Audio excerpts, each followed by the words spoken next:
What's up, everybody? Don Dad coming at you again with another video where I guess today, since the whole fitness community is like, on fire about this topic, I might as well weigh myself in. Smaller channel, very small channel, so depending on it, but it's about the whole Cali muscle and him losing a whole bunch of size kind of discussion. And let's just call it like it is. I mean, the guy, he was on gear, and he said himself that, like, bodybuilding, when he first got started into bodybuilding, he thought he was gonna make a whole bunch of money, and he thought it was, just this big old lifestyle, but then he realized it's not what he thought it was. And that's a lesson I think a lot of people can learn. Like, the whole sport of bodybuilding, with like there being all this money and all these girls and like just this perfect lifestyle, it doesn't happen. Like, when people think of bodybuilding, they'll think of like maybe Dorian Yates or Arnold Schwarzenegger, Ronnie Coleman, Jay Cutler, Phil Heath, Kai Green. Like, these are special people. Not everybody gets this lifestyle. Like, how many, I know like 3 or 4 like my friends, like personal friends, are pro bodybuilders. I have the IFBB pro card. One of them has their NGA physique pro card. There's not a lot of money in it. Like, that's just the reality of it. And the fact is that, like, I mean, the whole gear thing, if you are a bodybuilder, and I mean, like, when I say bodybuilder, I mean like you compete on stage. Like, you go on stage and you compete the sport bodybuilding. If you work out and you like do a whole bunch of weight, but you never set foot on the stage, you're not a bodybuilder. You're not a power lifter. You're not a Olympic weightlifter. That's the reality. You may be a fan of bodybuilding, you may like the sport of bodybuilding, but that does not make you a bodybuilder. Technically, I'm not really a bodybuilder anymore. I stepped on stage one time back in 2015. I haven't stepped on stage since. I probably will, but I'm not a bodybuilder right now. Like, I only use like the phrase bodybuilder and bodybuilding because it's something that we all can understand and all can, like, grasp. But just because you lift weights and you think you're about that life, you're not actually a bodybuilder. And honestly, like, the whole sport of bodybuilding, there's drugs. Like, you have to use drugs. Like, even people who like are like natty, even they have like their natty pro card, like NPC or whatever, which are drug tested.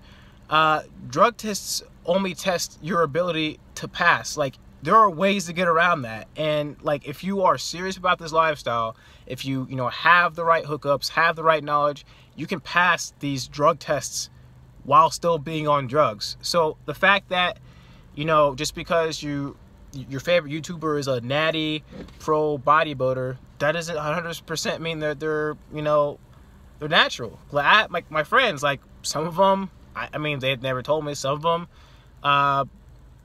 say that they're natural. Some of them say they're on gear. I know some that are on gear, some that are natural. But the ones that are natural, I mean, who am I to believe them? They might be, but they might be taking drugs. That's just the thing. Like, natural bodybuilder or not, like, if you step on stage, you compete. There's a lot of drugs and this lifestyle. Like, how many people do we have to see? Like, I was watching Chris Jones' reaction, and he had an excellent point. Like, how many people do we have to see, like bodybuilders, do we have to see like die before we can call it like it is? Like Rich Piana. I never like Rich Piana anyway, but Callum or Dallas McCarver, is that his name? The very young one, like the one who was like a prodigy. Like, but the thing is, he took all these drugs, and people say like it's the choking thing, but like, let's just call it like it is.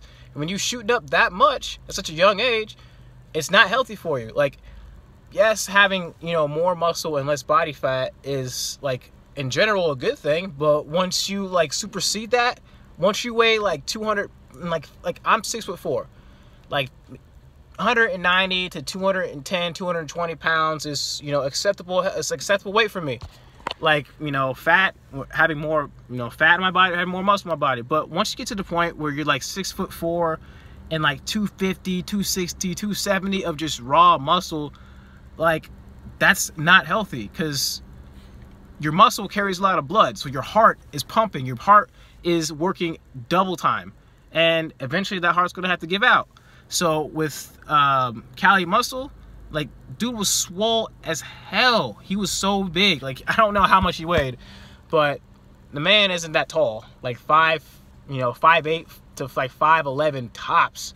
And he was walking around like 230, 240 pounds. That's not healthy. You can tell in his old videos. Look at his old videos. Like, his breathing, like, he has it all nauseated. Look at what he's eating. I mean, I don't really like watching his videos because it's, you know, it's just for entertainment for me. But his videos, he eats top ramen and tuna. Eats a lot of sodium stuff. Says in his videos, doesn't eat a lot of fruits, doesn't eat a lot of vegetables. That's not healthy for you. So the fact that he's losing size and that he's probably, you know, off his whatever, that's a good thing. I think everybody needs to follow that example to stop taking this bunch of drugs, because how many more people, like Chris Jones said, how many more people do we have to see die before we're like, maybe the sport is a little like too much, maybe it's too hardcore? Because yes, the whole point of my channel is fitness and health, but walking around 200 and something pounds, especially when you're short, it's not healthy for you. You guys need to understand that, like, just because you lift weights doesn't make you a bodybuilder, and just because you're a bodybuilder doesn't mean you're healthy. Doesn't. I'm sorry. You're not supposed to be 3%, 4% fat, shredded. That's not healthy for you. That's just, it is what it is. So I mean, this whole Cali muscle thing, I think this is a teachable moment. Like, and he said, like, you know, he wants to have kids, which is smart, because like his testosterone levels, like his chemical imbalance, it's all fucked up. So I mean, he's doing the right thing, and I think with such a big platform and so many people that follow him, whether they follow him for actual advice or they follow him for entertainment, this is a teachable moment. And I think you guys should all take this moment and just learn from it, because I promise you, what's his name? Dallas McCarver or Callum? I think it's Dallas McCarver or Rich Piana. Like, you saw CT Fletcher, hardcore as hell, but he took drugs, and in his younger days, he ate a whole bunch of cheeseburgers and thing. Like, that's not, like, your heart will give out on you if you don't treat it right. Eat your fruits, eat your vegetables, eat your grains, eat your proteins, eat your dairies. Work out, do some cardio, because you need to have a healthy heart, and keep it the fuck moving. You don't need to do all these drugs. And if you want to do drugs, I'm fine. I have no problem with steroids, as long as you're not abusing them. You know, this, like, some people putting in, like, you know, 4 grams, 5 grams. That's insane. That's too much. And your body's not going to be able to keep up. So, moral of the story, I'm happy that Cali Muscle, you know, brought this to his attention. I mean, he was kind of forced to, because everybody was talking about it. So he had no choice but to bring it to everybody's attention. But I'm happy that he's finally, you know, able to, you know, say what it is. Just say, like, hey, this isn't healthy for me and I need to stop. Don Dottie out. Peace.